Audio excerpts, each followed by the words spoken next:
we go. It's just me. But that's nothing unusual.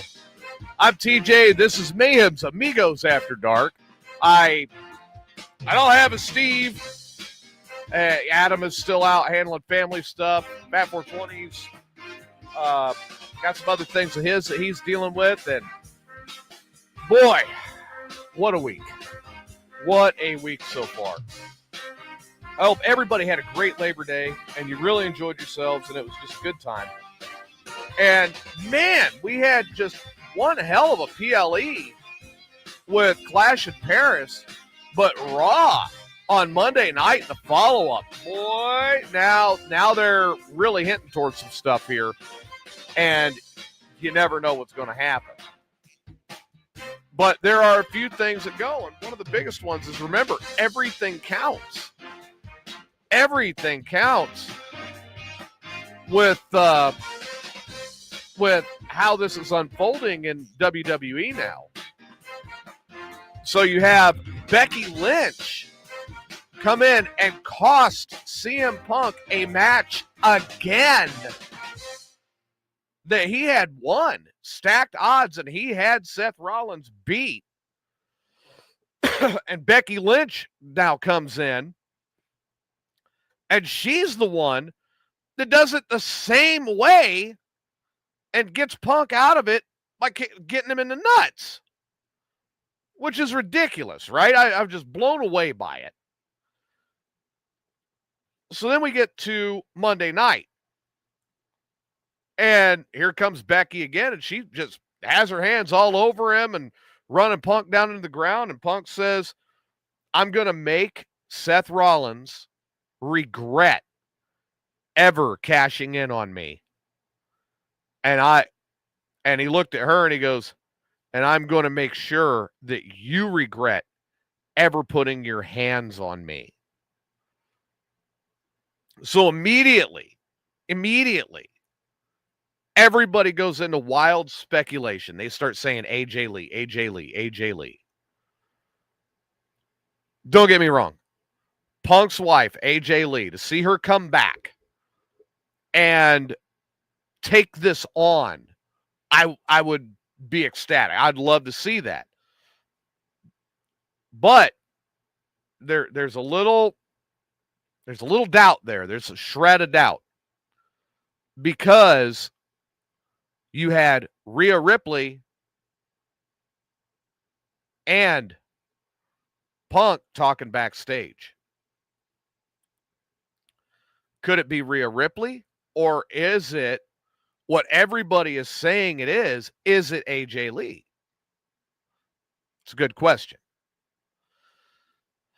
My personal hope is I'd like to see it be AJ come back and kind of have the husband-wife dynamic again, because we've seen that with Seth and Becky, but not on the heel side.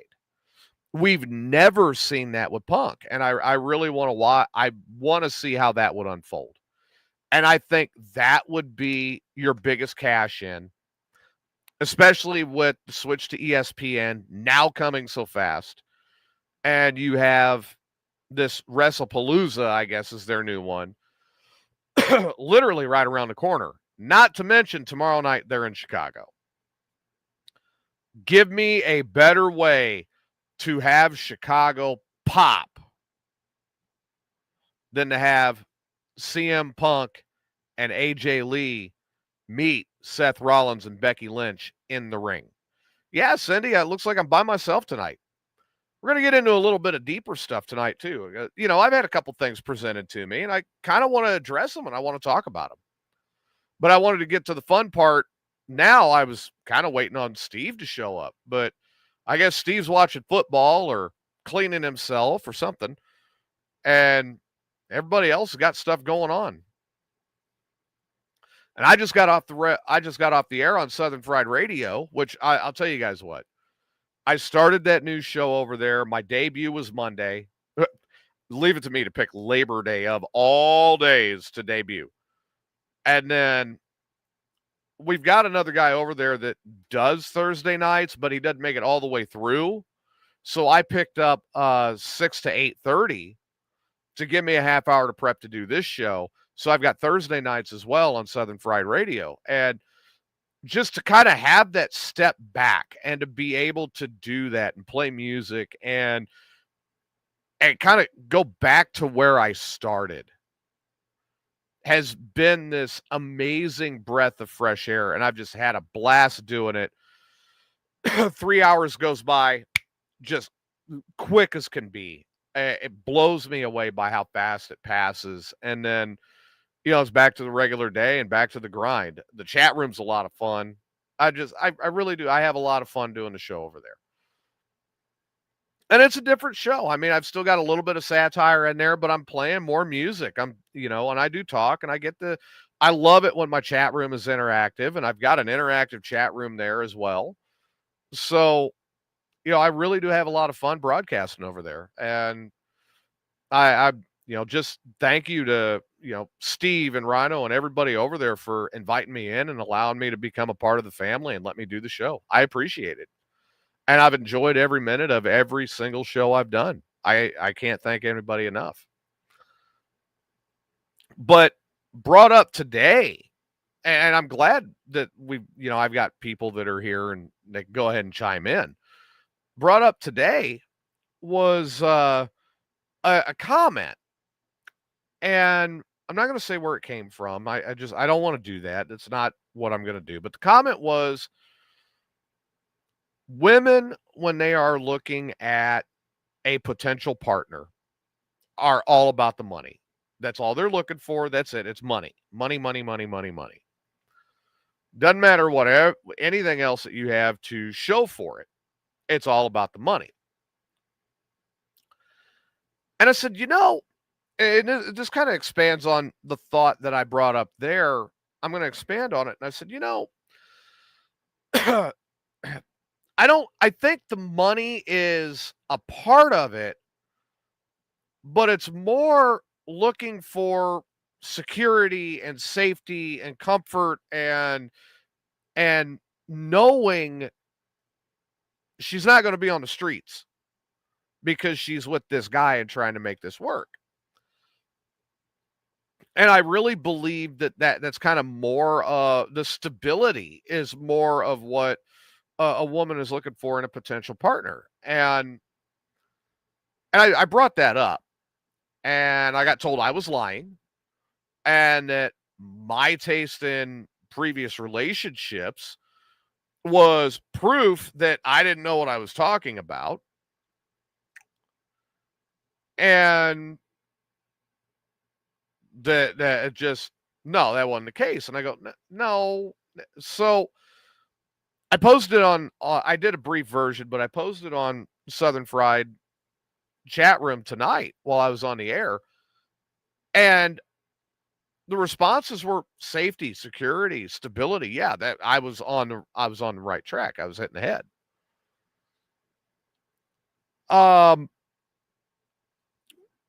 To be very pointed about the other side of that, where my choices in relationships, I'm going to just address that straight out. I've had bad relationships. Those are usually the ones I talk about and make fun of. But when Steve and I were on the show on Sunday, I actually opened up and I said, there are some relationships out there that I have had that they ended amicably or I screwed up, but the relationship was a good relationship. The one I could say did not end amicably. Well, if that car accident had not happened, my first wife would be here today. And I mean, we would have a life. I don't have any doubts of that. But I will say that above and beyond that, like, there was Emily in Wisconsin, and it ended amicably. But I mean, she was there. We had a relationship when I had nothing. I mean, literally, my clothes were in a garbage bag. I had nothing. And I was fighting to get myself back up and running. And she was there. I mean, we had a great connection. We had a good relationship.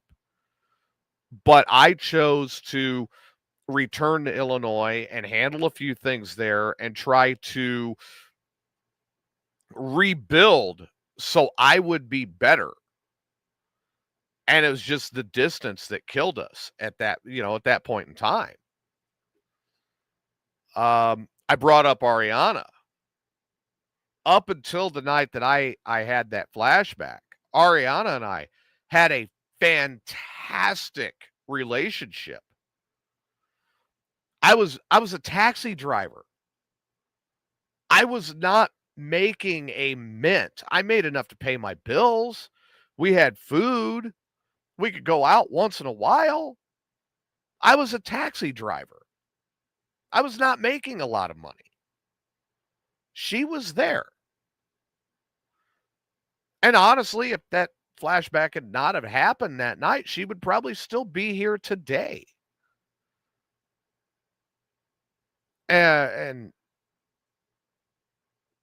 But that was prior to me seeking out my therapy and doing what I needed to do to improve upon myself and my standings.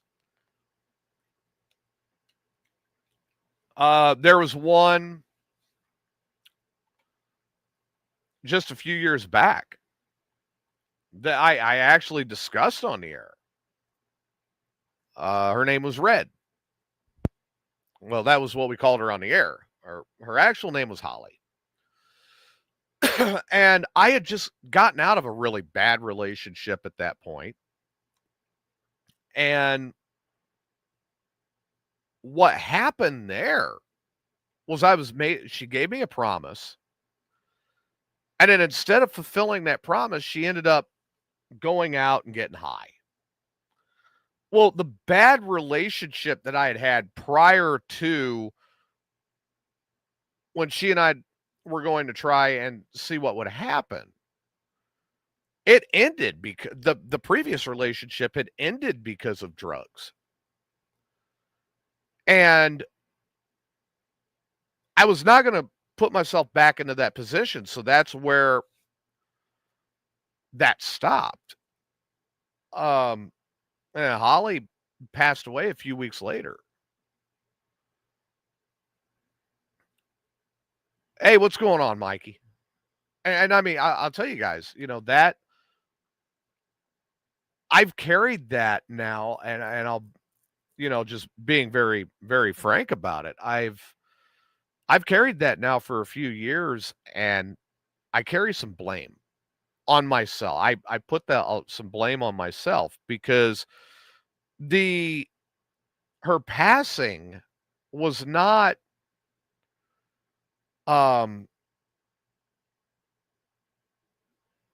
it wasn't any like natural causes or an OD or anything like that. It was her passing there was something foul about it. We couldn't prove it, but those of us that were close knew it. And to this day, I know it. And I really believe that if I hadn't just said, you know what, that's it, and I hadn't cut her off, I really believe that maybe she'd still be here today. Maybe her kids would not have had to go through that. And I take some of that blame I take a lot of that blame on myself. I carry it. I own it. So not every the bartender when I was in Springfield, her name was Heather. We had this amazing connection. We had a great relationship. We had a good friendship. That just ended because I took my contract and I went up north. But honestly, I mean, again, that's one that we had our times. We had great times. But I was in a point in my life where I was just out of the military and I was just starting out and trying to find what my path was. There were aspects that I've talked about different relationships where I focused on them that were bad. But I wouldn't have stayed with the one I call Tweaker Smurf. I wouldn't have stayed with her for 3.5 years if it was all bad. I wouldn't have done it. There was a lot of good to that relationship, but there was a lot of up and down too. And the roller coaster ride, when she left, it hurt. And it hurt me for a couple months. Like, I didn't even want to be around people. I locked into my house. I didn't want, and Holly was one of the only people that I would let in. I mean, I locked down.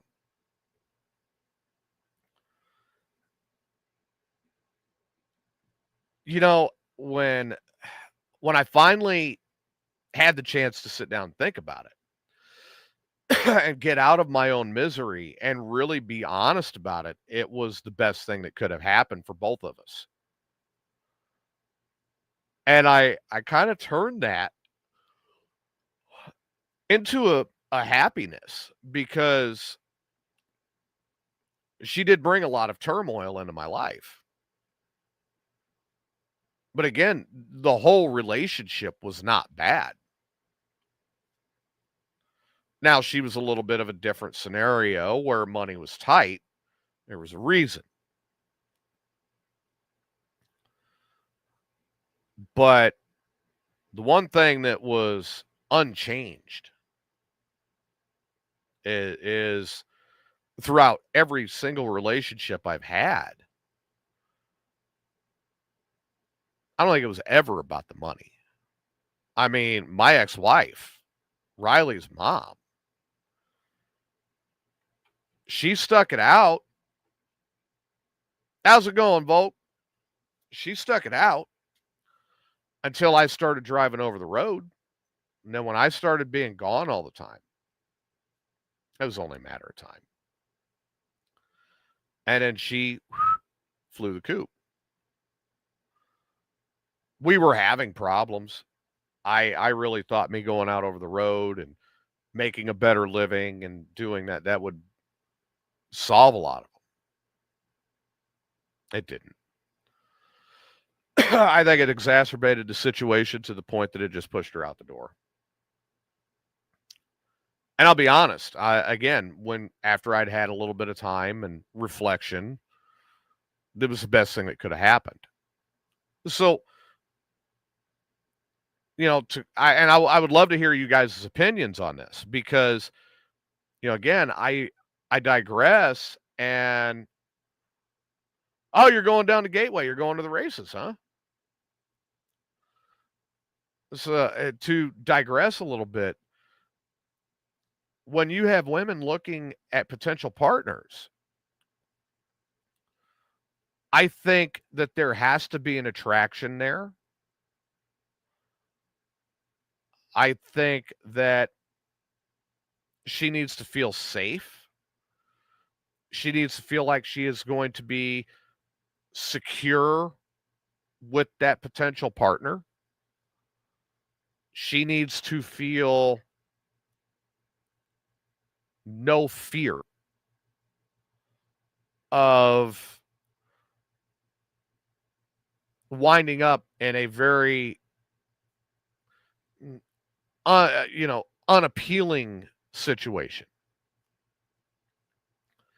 And I really believe that that's the case. Now, the other individual who argued with me about this, he says it's all about the money. The women are looking for money. I said that I believe that a woman looking at a potential mate when she looks at money, That is more for a security reason and not how much can I get. So, I mean, what do you guys think? And that's just one of the things. Like I had problems with kids today. I mean, it's been a crazy week.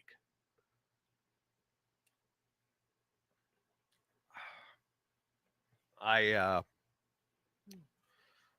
got a lot of work to do. We got that air conditioner installed, but I'm still waiting on word as far as mounting bracket and controls and everything else that I need to hook it up and get it running.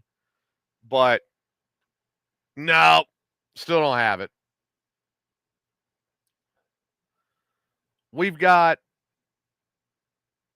so much to try to get done on this coach over the course of the next couple of months.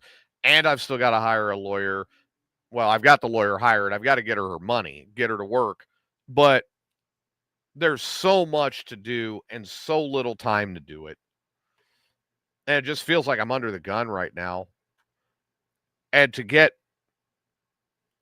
kind of explain further, like I'm getting pressure from multiple different directions.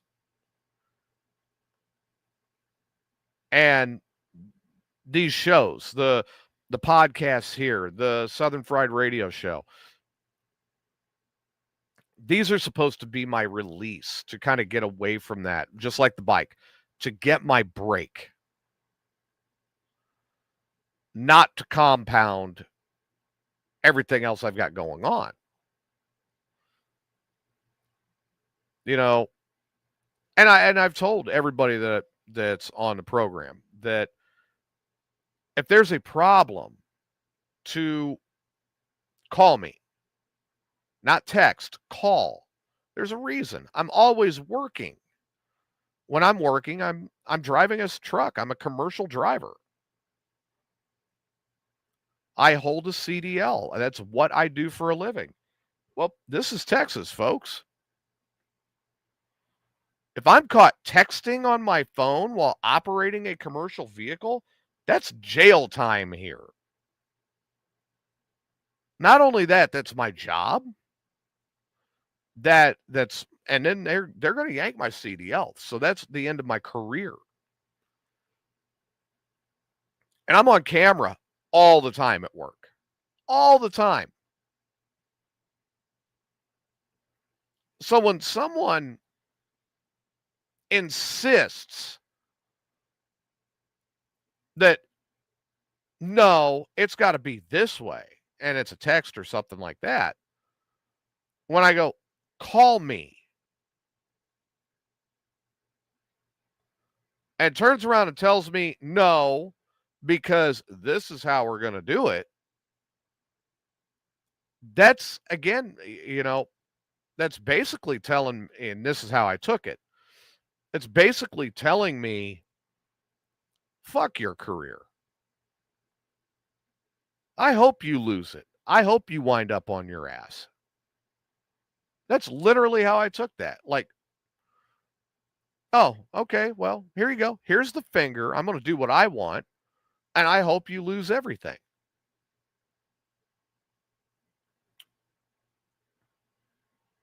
I have been, I got to tell you, folks, I've been aggravated. I have been upset. I have been angry. I have been hurt. And it's been all week. It has been all week.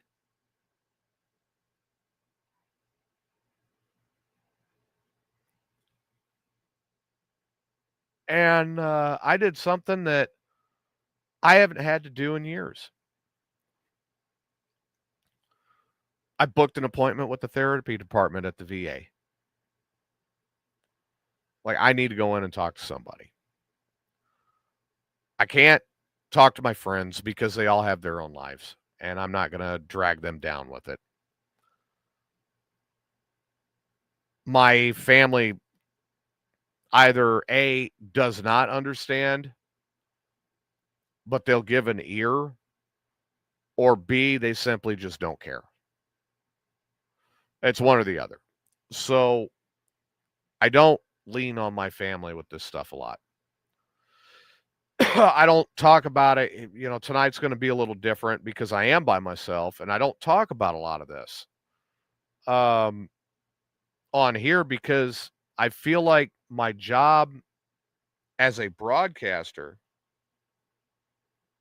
is to, I may address something like this once in a while, but it's not to wrap a whole show around it.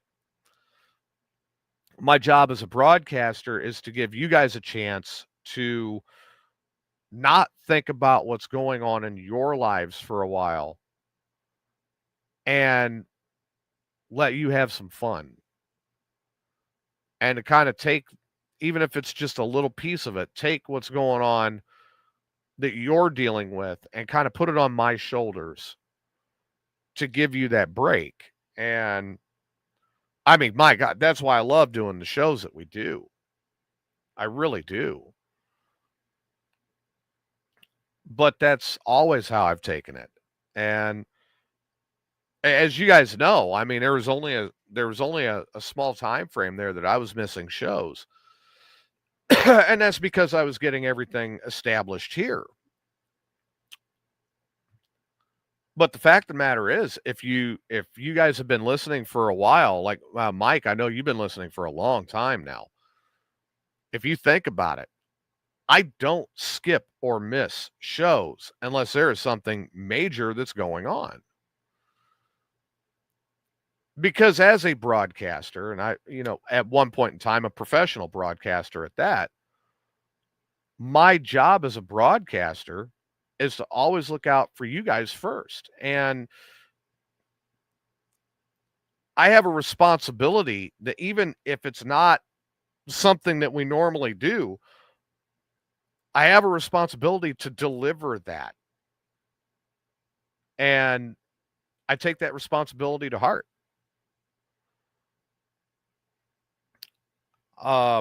Steve is, believe it or not, he's very much like that. But Steve's also got himself stretched to where he's doing like 15 shows in a week. And he's got to have his time too to think. We've all got things that are going on in our lives, like Adam. I mean, poor Adam right now he's got things going on with both of his parents. And he's bouncing between both Springfield and where his dad is at. And there's not much of a breathing room there for him. It's been tough. I've got this coach I'm trying to restore. I mean, man, I've got parts laying around. I got work to do. I've got cleaning to do. I got more parts laying around. I'm still trying to pull everything together. It's just it's a mess. But during my work week, I don't have a lot of time. I mean, I go into work. I leave home at 5:15.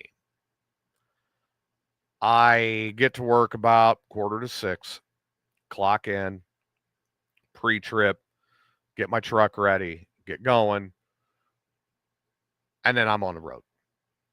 And there are days where I don't walk back in that door until 9:00 at night.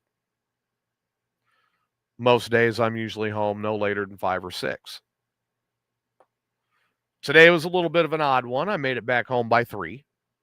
Kind of appreciated that. But that's the nature of the business I'm in. I don't spend a lot of time at home during my work week. Now, when I'm home, I'm trying to do as much as I can.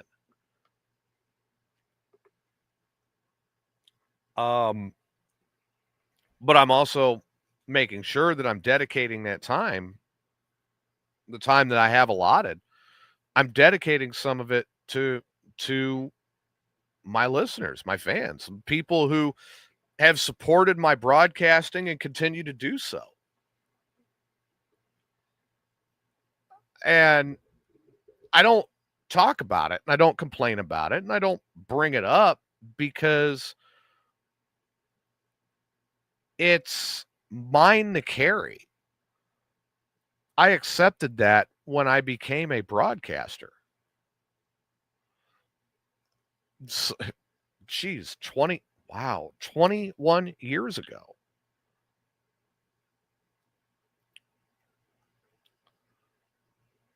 Yeah, exactly, Volk. There you go. The power plant, work at family events, all of it. Yeah. Volk says he's right there in the same boat. That was soccer refereeing, photography, work at the power plant, and family events. I mean, he's stretched. And right, I've got the breathing room right now with my uncle out of town. But when he gets back, the breathing room's gone. And then it's back to I've got to balance not only my schedule, but his as well, because he needs help getting things done and established and ready so we can settle my grandfather's estate, which we are still working on. That's still looming, folks. So, when I'm bringing up, different things like I do, I'm not doing it just to try to go, no, do it my way. I'm doing it for a multitude of reasons. I mean, you guys have all seen this Blue Parrot headset. You guys have all seen it. You've seen me wear one of these on Morning Disaster when I was doing that show. You've seen me wear one of these and even this one when I'm on the road. You have seen this in different broadcasts. This headset is what makes me legal to be on my phone.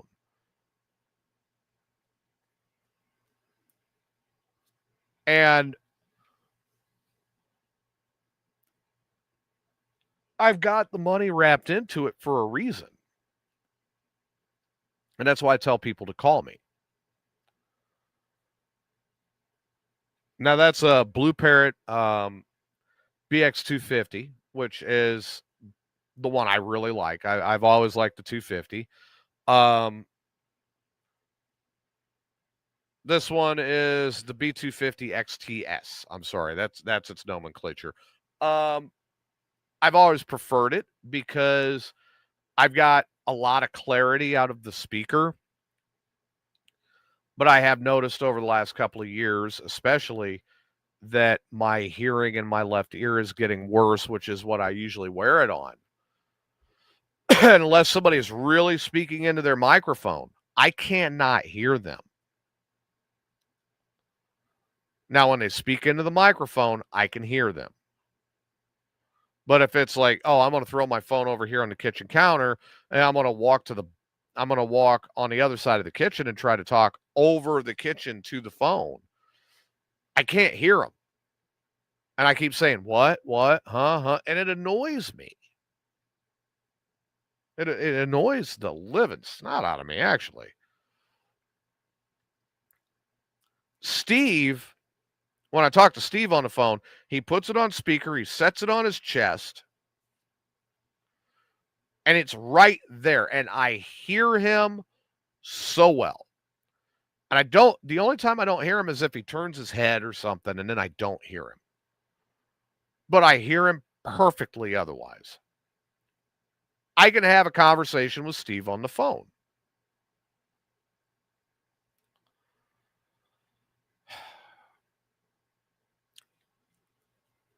It kind of brings me to what has happened. What's happened? You think back the 80s and the 90s, and when I think back, and even the early 2000s, when I think back on that time frame, I do think back on those times with a lot of fondness. And I think back, mainly because it was such a simpler time. The most popular phone back then was the flip phone. Ooh, the flip phone. And if it had a camera, man, you were doing great. Mine did not. um, but or the old Nokia that you could run over with a forklift and the thing was still in one piece and it worked. But prior to that, it was payphones. Drop a quarter, got a pager. I remember actually working at a job that required me to carry a pager. It was crazy. I had to stop at a payphone and I break out the phone card that I'd buy every week for work, and I'd have to punch in everything for the phone card, and then I'd unlock it, and I could use the payphone. But it's crazy that payphone.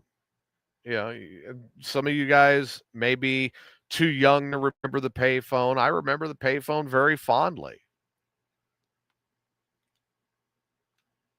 Walk out of the bar, drop a quarter, call some girl. Hey, you up? She said, "Yeah, come on over." I knew what was happening that night. I mean, that's very factual. That's a lot of how that worked. Um, I remember that as just a different time where things were a lot simpler. They made sense. They were easier. Hey, can I get your number? She wrote it down on a napkin with a pen.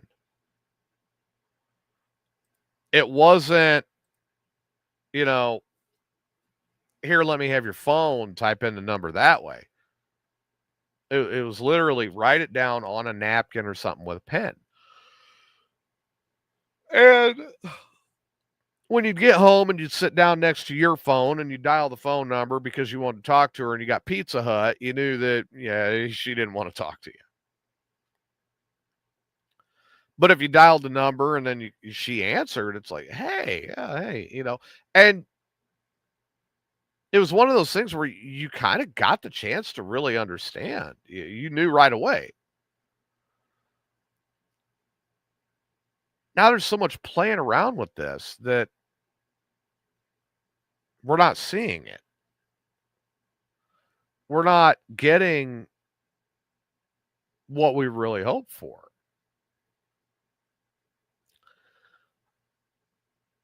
I I like with the smartphones, I do like that I can go right into Google and I can ask a question or I can type in something and I can get what I need to know and it's all right there. I do like the convenience of that. What I do not like is how impersonal it has made every single last one of us. It used to be, you know, we would, if there was a problem, we would go to the house or make a phone call and we'd talk it out. Now it's done by text. I can't hear your voice. I don't see your eyes. I don't know what you're doing or saying.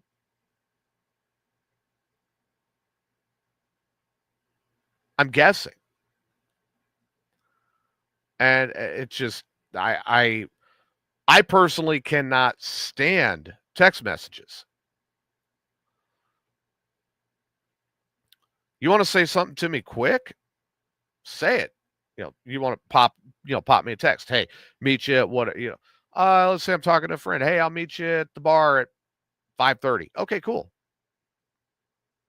All right, now I know. To have these long conversations by text, I can't stand it. I hate text messaging. And it's simply because it's lost the personality. The personality in each of us is gone. And it's sad. You know, we used to go out and we would meet up and we'd do concerts, or we would do, um,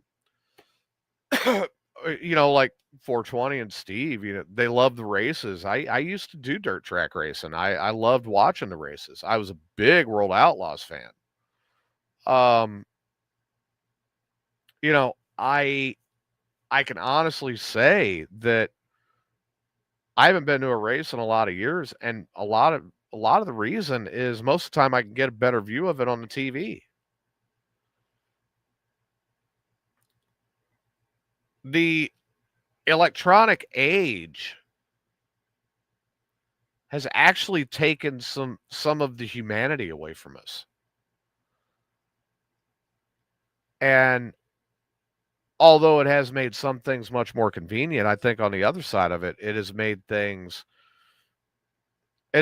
some things progressively worse. Because the personality side of it is gone. Um, I we used to be able to look at each other and go, "I'm going to kick your ass." Okay, go ahead and try, and then you'd end up in a fight, and that doesn't happen anymore. That's actually it's a piece of a bygone era, and sad to say that I don't see any of that coming back. I wish it was.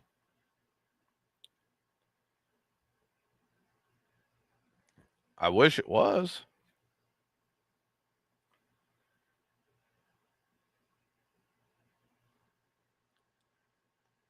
So, I guess the biggest thing I would say is, and I know I'm going to kind of make it a short show tonight because obviously it's just me. Steve's wrapped up in football, I'm sure. Don't worry, we will give him plenty of hell for this on Sunday. But let's be honest. We've gotten away from a lot of things that were there 20, 30 years ago. And I honestly believe that some of those things were a little bit harder. Some were a little more painful, but as a rule, I think it made us a better society. And I'd really like to see some of those come back. So I hope that you let your loved ones know that you care. Spend time with them for real time. None of this texting. Be a part of their lives. Folks, I ride a motorcycle. I love my bikes. You guys know that.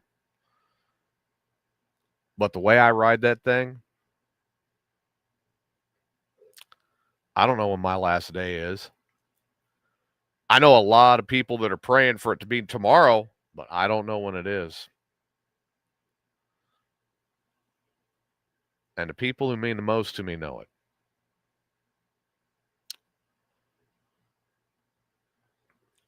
And the people who mean the absolute most to me are my kids.